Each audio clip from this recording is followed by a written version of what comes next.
विधानसभा 166 भगवंत नगर के अंतर्गत बिघापुर प्रथम से जिला पंचायत पद के उम्मीदवार नरेंद्र विक्रम सिंह हैं। अपने गांव में इन्हें साहब के नाम से लोग पुकारते हैं। जनता के बीच में इनकी काफी लोकप्रियता है।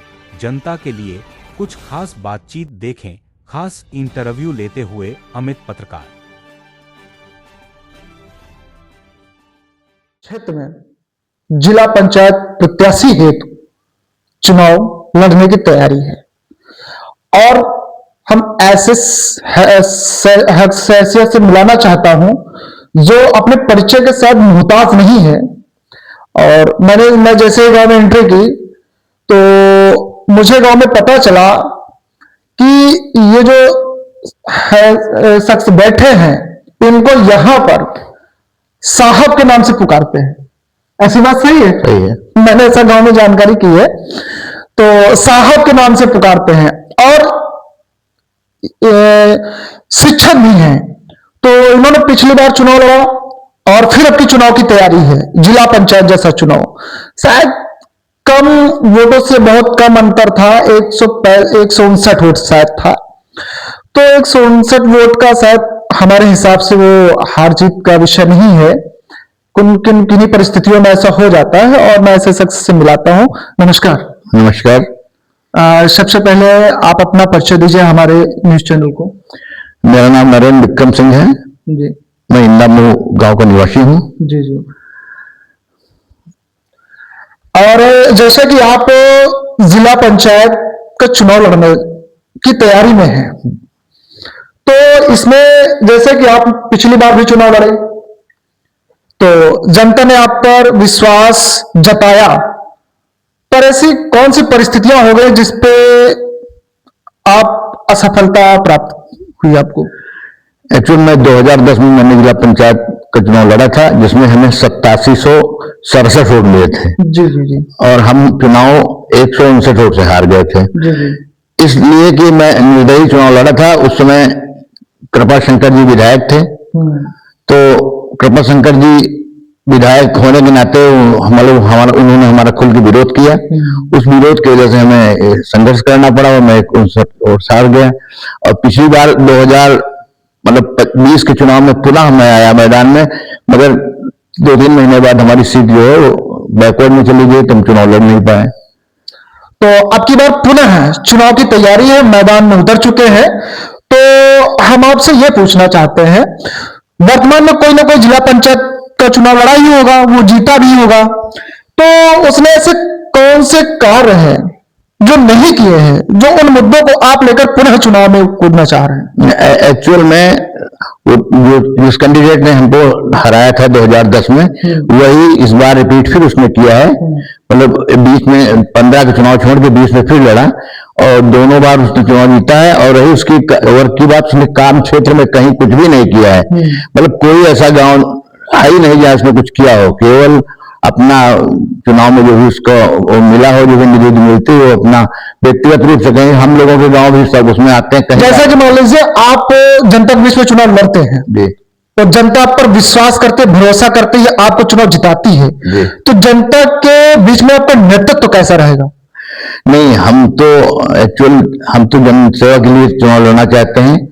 और हम 24 साल तक चूंकि हम एक कॉलेज में मतलब प्रधानाध्यापक के पद पे रहे और हमने क्षेत्र और समाज की सेवा की, ऐसे ही हम करते रहे। और हमारा उद्देश्य भी, हमारा पूरा परिवार, मतलब हम ही लोग यहाँ रहते हैं, बाकी हमारे सब बच्चे अमेरिका में रहते हैं, पूरा परिवार हम अमेरिका में रहता है।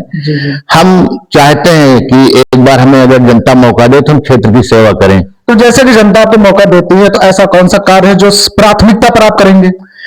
हम ये चाहेंगे कि मतलब जिन गांवों में मतलब आवागमन की व्यवस्था गड़बड़ है उसको सुधार किया जाए, जहां पानी वानी भर जाता है, नालियां नहीं, उसकी व्यवस्था की जाए। और जितने भी गांव पड़ते हैं हम चाहेंगे कि जहां तक अगर हम चुनाव जीतते हैं तो जो भी गांवों में सौहार्द और भाईचारा बना रहे, हमारा ये संकल्प होगा। जैसा कि मैंने देखा है कि आपके क्षेत्र में आप बता रहे हैं कि अभी तक कोई विकास नहीं हुआ है।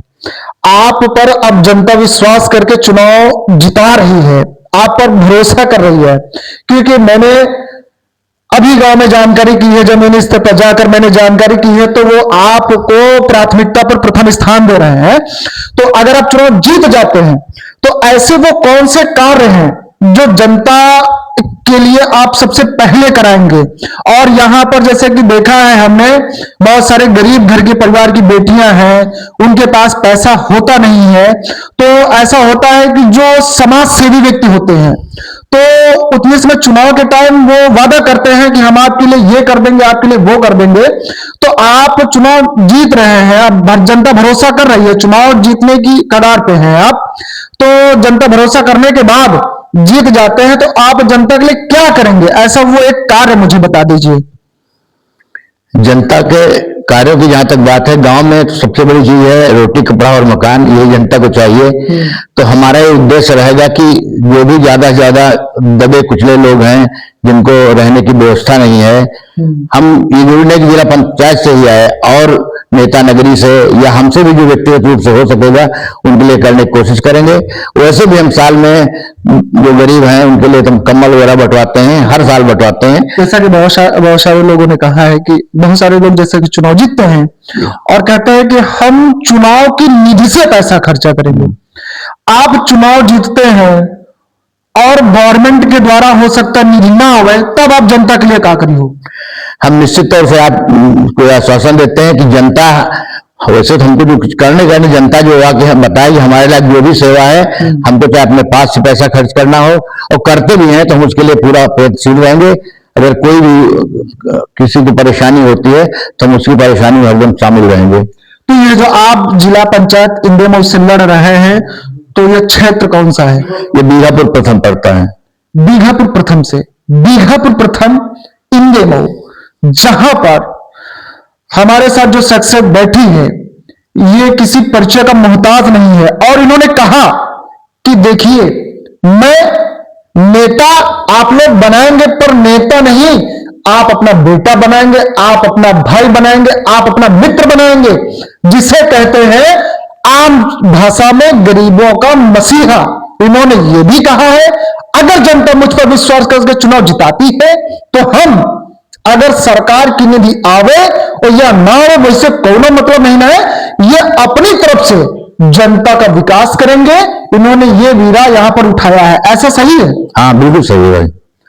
तो देख लीजिए, अभी तक हमारी बातचीत हो रही थी, 1 to 1 हो रहा था, तो आप लोग जुड़े रहिए हमारे चैनल के साथ और इसी तरह के तमाम इंटरव्यू देखने के लिए। धन्यवाद।